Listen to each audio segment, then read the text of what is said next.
All-Star Grand Resback 2025 Grand Champion, Marco Rudio! Bumati muna kayo sa Madlang People. What's up, Madlang People?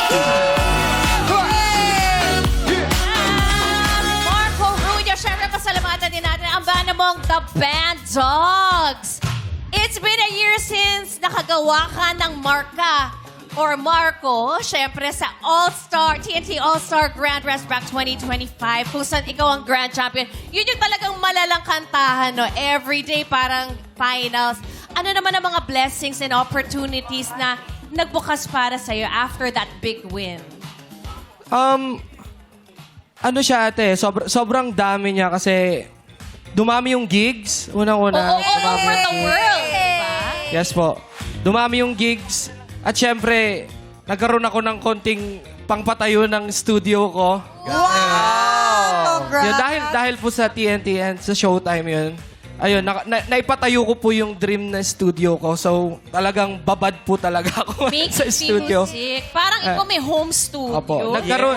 Nagkaroon po kami ng kumbaga tahanan ng mga kabanda ko. Kaya Doon po ang kami naglalagi talaga. Tsaka humaba yung buhok mo, ano? Opo. Yes, ako napansin ko din yun. Ay, sorry. Humaba yung buhok niya. Pero malaking bagay sa mga artist yung may ganun, home studio. Akala ko yung Parang ano humaba ang buhok. gaganahan ka ng gaganang gumawa ng mga awitin, di ba? Pag may sarili kang studio. Iba talaga yung nagagawa ng ABS, especially Showtime, no? Bukod sa maraming natutulungan, maraming napapasikat na mga artist. No? Kaya, Nabibigyan ng magandang opportunity. correct. Akalain mo na, kaya pala Bandogs kasama nila sila. Yes! Miyembro talaga ako ng The Band Dog. Pero ikaw yung alpha, ha? Siya yung band, ako yung dog. Siya yung dog na band. The band yung bago. Kaya pala tuloy-tuloy yung paggawa niyo ng kanta. Marco, kwentuhan mo naman. Dito sa kanta na to, ikaw ba nagsalat nito? Yung Our Song? Actually, yung partner ko po ang nagsulat ng song na to. Yan, si Miss Yang Domingo. Hi, Mommy. I love you. Siya po yung nagsulat ng song na to. Cute. Oh, bakit Ano kasi ito?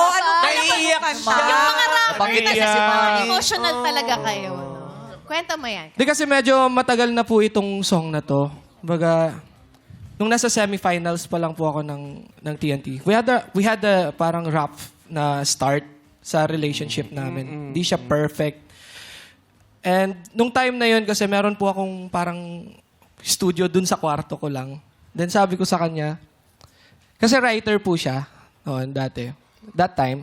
And then sabi ko sa kanya, feeling ko kaya mo magsulat ng lyrics ng song. Kahit ano lang yung nararamdaman mo. Eh nung time po kasi na yun, ako po yung parang walang-wala talaga ako sa sarili ko.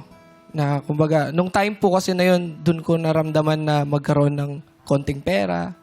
Tapos may mga nagpapapicture sa akin. So, alam mo yung parang naabuso ko.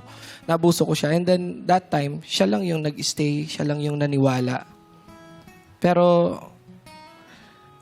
kahit ganun po siya, kumbaga pinagpatuloy ko yung kung ano man yung gawain ko nun. Pero hanggang ngayon, siya pa rin po yung, kumbaga, naging tahanan ko. Siya po yung... Choice. Your safest place, no? Para Yes, to po. fall. Parang Yes, po. ganda nung lyric.